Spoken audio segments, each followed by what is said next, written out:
नमस्कार, आपका अखबार पर आपका स्वागत है। मैं हूं प्रदीप सिंह। विपक्षी एकता की सारी कोशिशें, अब देखिए एक एक करके स्टेप अगर आप देखते जाइए कि विपक्ष ने क्या क्या किया।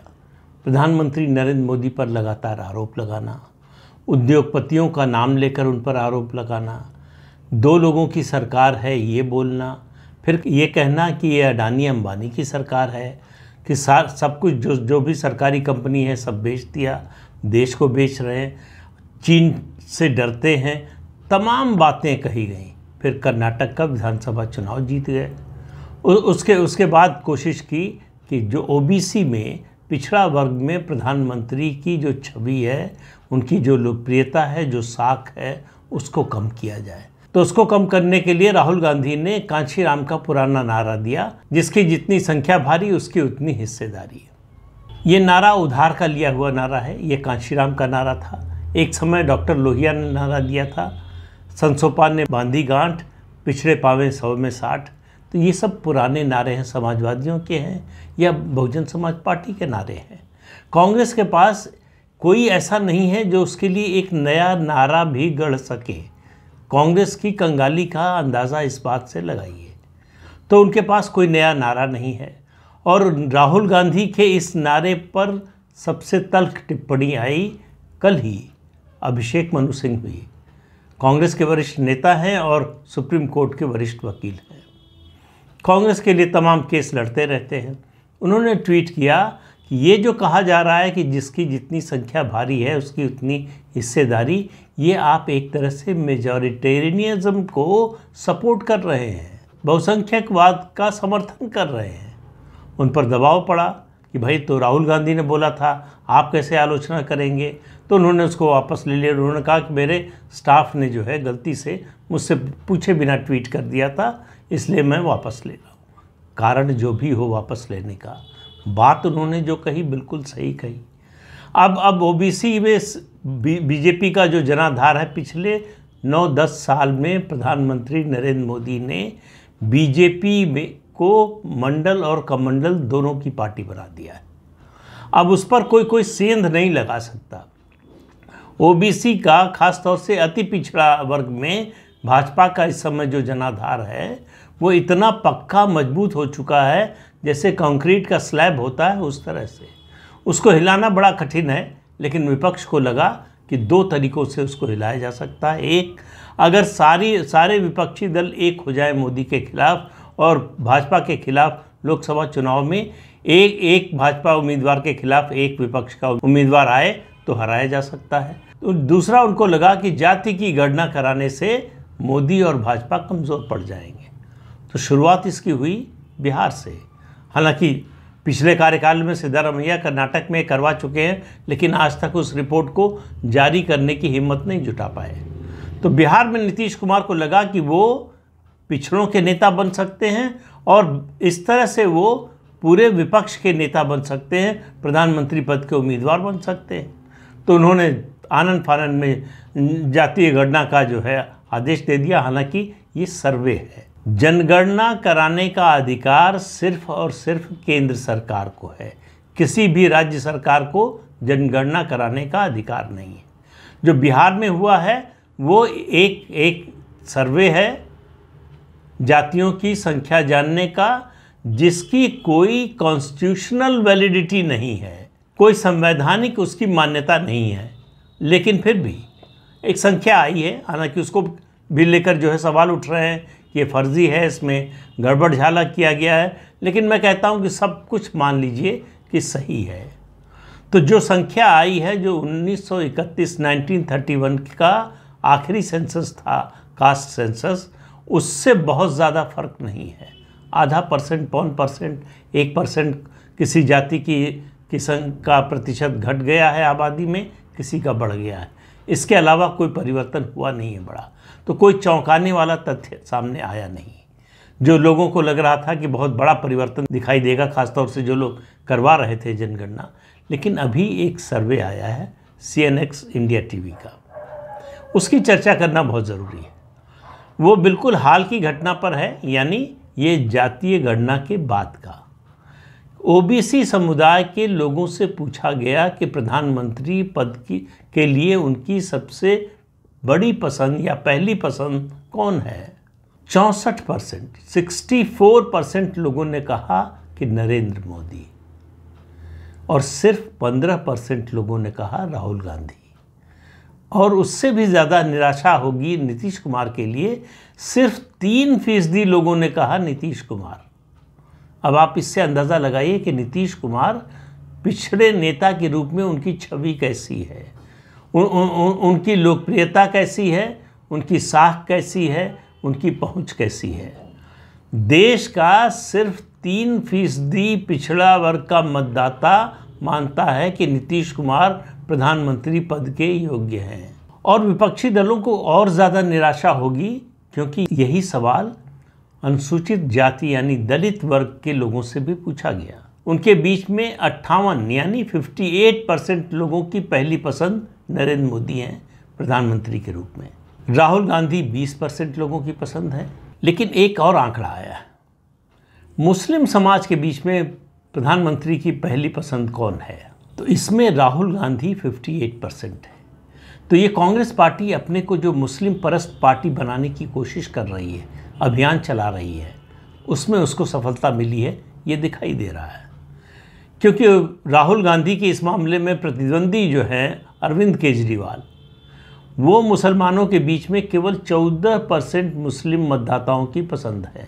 ममता बनर्जी जो मुसलमानों को अपीज करने के लिए, उनको संतुष्ट करने के लिए, उनको लुभाने के लिए किसी भी हद तक जाने को तैयार रहती हैं, वो सिर्फ 8% मुस्लिम मतदाताओं की पसंद है प्रधानमंत्री के रूप में। अखिलेश यादव 5% और बाकी गिनती में नहीं आते। तो ये एक संदेश है भारतीय जनता पार्टी के लिए भी।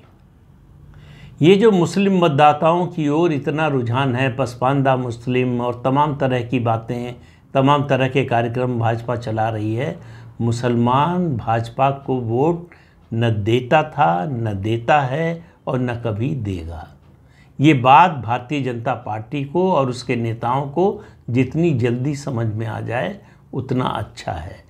तो मुस्लिम वोट पाने की खातिर अगर आप हिंदू मतदाता को नाराज़ करेंगे तो घाटा सिर्फ आपका होगा। लेकिन आज बात मुस्लिम मतदाता की नहीं है, आज बात हो रही है ओबीसी की। ओबीसी में भारतीय जनता पार्टी की जो पैठ है उसको कमज़ोर करने के लिए, उसको रोकने के लिए पूरा विपक्षी गठबंधन लगा हुआ है। हालांकि वो गठबंधन कहाँ है आजकल कुछ सुनाई नहीं दे रहा है भी कि नहीं। उसका एक सेक्रेटेरिएट बना था, उसकी तमाम कमेटीज़ बनी थी, वो क्या कर रही हैं किसी को मालूम नहीं है। पंजाब में जिस तरह से आम आदमी पार्टी और कांग्रेस के बीच में युद्ध चल रहा है, उससे लगता नहीं कि कोई गठबंधन भी है उनकी या तालमेल है उनमें आपस में। लेकिन विपक्षी गठबंधन जितनी कोशिश कर रहा है मोदी को कमज़ोर करने की, उनकी लोकप्रियता और उनकी साख को घटाने की, मोदी की लोकप्रियता उतनी ही बढ़ती जा रही है, मोदी की साख उतनी ही बढ़ती जा रही है, मोदी की विश्वसनीयता उतनी ही बढ़ती जा रही है। एक और सर्वे कुछ दिन पहले हुआ था, मैट्राइज कंपनी ने किया था, बड़ी विश्वसनीय कंपनी है, उनके रिज़ल्ट ज़्यादातर बिल्कुल सही साबित होते हैं। G20 और महिला आरक्षण के बाद प्रधानमंत्री की लोकप्रियता में इजाफा हुआ है। उनकी लोकप्रियता बढ़ी है आमतौर पर भी और महिला मतदाताओं के बीच में भी। ज़्यादातर लोगों का ये मानना है कि प्रधानमंत्री ने महिला आरक्षण का कदम उठाकर बहुत अच्छा काम किया है। इसका असर महिलाओं के विकास पर भी पड़ेगा, इसका असर देश की राजनीति पर भी पड़ेगा और इसका फ़ायदा भारतीय जनता पार्टी को भी होगा। तो कुल मिलाकर जो परिस्थिति बन रही है, जिस तरह से माहौल बनाने की कोशिश हो रही है कि भारतीय जनता पार्टी कमज़ोर हो गई है, मोदी की लोकप्रियता घट रही है, तीसरा कार्यकाल मिलेगा कि नहीं इस पर संशय है, उतना ही मतदाता के बीच में अगर आप जाइए, जो ये सर्वे बता रहे हैं, वो उससे ये पता चलता है कि मोदी पहले से ज़्यादा मजबूत हो रहे हैं। पहला कार्यकाल उनका जो 2014 से 19 का था, दूसरा कार्यकाल 19 से जो अभी चल रहा है, उन दोनों की तुलना में तीसरे कार्यकाल में उनकी लोकप्रियता ज़्यादा बढ़ी हुई नज़र आएगी, ऐसा अभी जो सर्वे के नतीजे आ रहे हैं उनसे लग रहा है। तो मोदी की और भारतीय जनता पार्टी की लोकप्रियता बढ़ती जा रही है। विपक्ष की विश्वसनीयता में कोई इजाफा होना तो दूर, उसमें नुकसान और ज़्यादा हो रहा है। विपक्षी दलों की एकता की कोशिश किसी भी तरह से कामयाब होती हुई दिखाई नहीं दे रही है। और मैं तो शुरू से आपसे कह रहा हूँ कि अगर ये एकता हो भी जाए, अगर भाजपा के एक उम्मीदवार के खिलाफ एक उम्मीदवार विपक्ष का आ भी जाए, तो भी कोई फ़र्क पड़ने वाला नहीं है, क्योंकि जिस तरह से सामाजिक, आर्थिक और उसके अलावा प्रशासनिक मोर्चे पर भारतीय जनता पार्टी ने, प्रधानमंत्री नरेंद्र मोदी ने पिछले 9 साल में काम किया है, उसकी वजह से उनकी विश्वसनीयता दिन पर दिन बढ़ती जा रही है। और विपक्ष जो है दिन पर दिन जनता की नज़र में और कमज़ोर नज़र आ रहा है और पिछड़ता हुआ नज़र आ रहा है। उसके पास नेता नहीं है, नीति नहीं है, कोई कार्यक्रम नहीं है, यहाँ तक कि कोई स्लोगन भी नहीं है। 26-27 पार्टियां मिलकर अगर एक नारा भी नहीं गढ़ पाती हैं, तो इससे आप अंदाज़ा लगाइए कि उनकी राजनीतिक स्थिति क्या है और उनकी राजनीतिक समझ और उनकी राजनीतिक क्षमता क्या है। तो 2024 का लोकसभा चुनाव जैसे जैसे नज़दीक आ रहा है, मुझे तो वैसे वो एक तरफा नज़र आ रहा है। भारतीय जनता पार्टी लगातार उत्तरोत्तर मजबूत होती जा रही है, विपक्ष लगातार कमज़ोर होता जा रहा है। चाहे वो G20 का मामला रहा हो, महिला आरक्षण का मामला रहा हो, संसद के विशेष सत्र का मामला हो, किसी भी मोर्चे पर देखिए विपक्ष हर जगह हताश और निराश नज़र आ रहा है। और ये जो सर्वे बता रहे हैं जिस तरह से, देखिए मैं फिर कह रहा हूँ, इससे पहले भी हालांकि कह चुका हूँ कि आज तक देश में कोई ऐसा प्रधानमंत्री नहीं हुआ जो अपने निर्वाचित कार्यकाल के पहले कार्यकाल की बात कर रहा हूँ, दूसरे तीसरे की तो छोड़ दीजिए, पहले कार्यकाल के दूसरे तीसरे साल आते आते अलोकप्रिय ना हो गया हो। नरेंद्र मोदी पहले ऐसे प्रधानमंत्री हैं जिन पर भ्रष्टाचार का उनकी सरकार पर कोई आरोप नहीं है।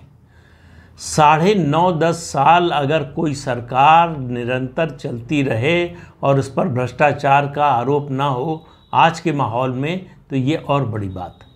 और भ्रष्टाचार विरोधी मुहिम के नायक के रूप में प्रधानमंत्री उभर रहे हैं। जिस तरह से भ्रष्टाचारियों के खिलाफ लगातार कार्रवाई हो रही है, जिस तरह से जांच चल रही है, जिस तरह से चार्जशीट बन रही है, जिस तरह से मुकदमे चल रहे हैं, उस सब से लोगों के मन में एक भरोसा हुआ है कि नरेंद्र मोदी के रहते हुए जो उच्च स्तर का राजनीतिक भ्रष्टाचार था उस पर बड़ी मजबूती से नकेल कसी जा रही है। जिन्होंने भ्रष्टाचार किया वो सजा भुगतने के लिए जेल जाने के लिए तैयार रहे हैं, कुछ जेल में हैं, कुछ और जाने वाले हैं। मुझे लगता है कि आने वाले दिनों में जेल जाने वाले नेताओं की संख्या और ज़्यादा बढ़ने वाली है। तो इंतज़ार कीजिए। मैंने पहले कहा था कि सबका टाइम आएगा, तो टाइम तो सबका आ रहा है। तो कुल मिलाकर जो परिस्थिति दिखाई दे रही, जो माहौल दिखाई दे रही है कि विपक्ष जो कोशिश कर रहा है आगे बढ़ने की और मोदी को पीछे धकेलने की, तो उसका दर्द बढ़ता जा रहा है जो वो दवा कर रहा है। तो इस अंक में इतना ही। अगले अंक में फिर मिलेंगे किसी नए मुद्दे के साथ। तब तक के लिए अनुमति दीजिए। आपसे अनुरोध है कि चैनल देखिए, शेयर कीजिए, लाइक कीजिए और सब्सक्राइब ज़रूर कीजिए। नमस्कार।